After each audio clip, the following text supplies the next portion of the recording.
ちらね、グリーンバードっていう歌を書いたんで、それもアルバムに入ってるんですけどもね、今日は先駆けてやってみましょうかね。これなんでグリーンバードっていうタイトルかというと、新宿にグリーンバードというスタジオがあるんだよ。でそこでね作ってしまったんだよ。仮タイトルがそのままタイトルになったというね、よくある話です。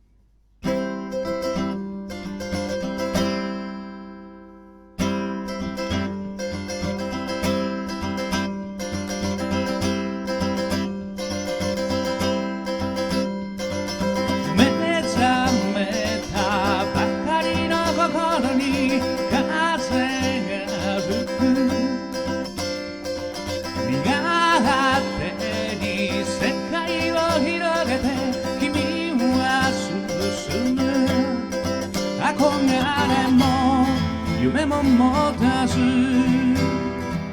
おぼつかない足取りのままで進む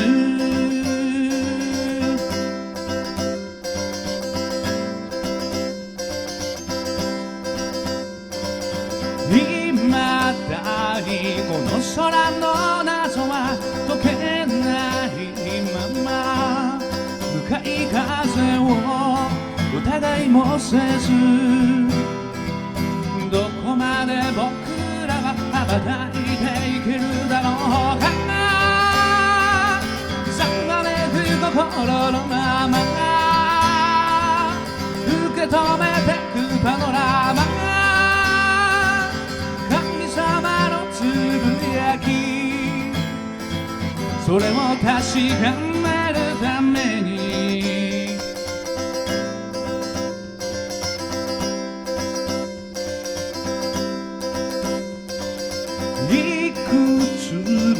枝分かれしている未来の姿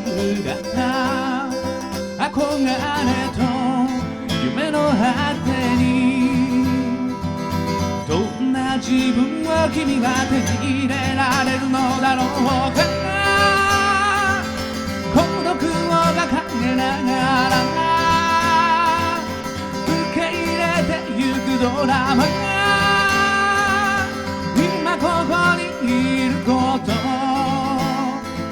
それは間違いのないこと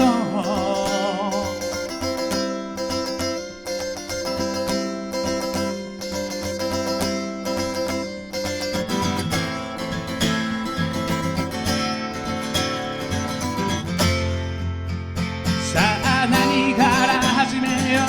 うか悲しみも知らないまま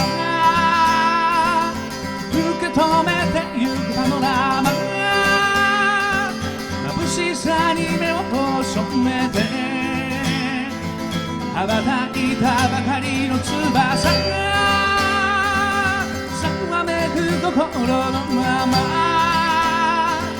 見上げた僕の空神様との約束愛を見届